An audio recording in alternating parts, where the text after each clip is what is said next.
论饼狗、轻声狗，意思是春卷。粿甲叶意思有共款无？无吧？啥物是食物的叶？槟榔狗红花，吐司狗花生酱，狗一粒煎卵，在你要叶啥啦？用叶的即字狗。用粿的呢？润饼狗，狗就是卷筒，甲润饼卷起来就讲狗润饼，是差不多孔子时代就有记录的食物咯。爱写即字狗。即字狗有卷筒的意思，阁有一项国喙嘛和卷筒有关系。耙链狗仔，《西游记》讲是翻筋斗。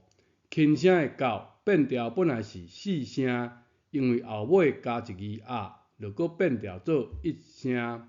耙链狗仔嘛有人讲是耙链斗。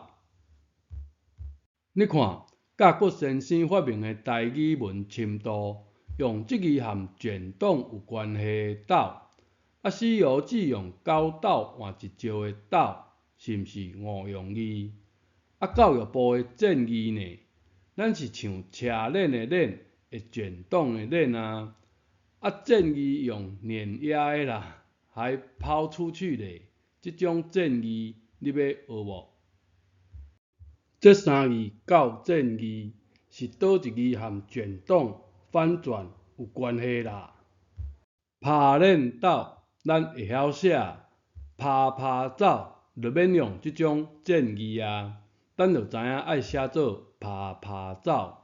死囡仔四假耙走，虽然阿母骂蒙骂，伊还是无可能像教育部的专家甲咱抛弃啦。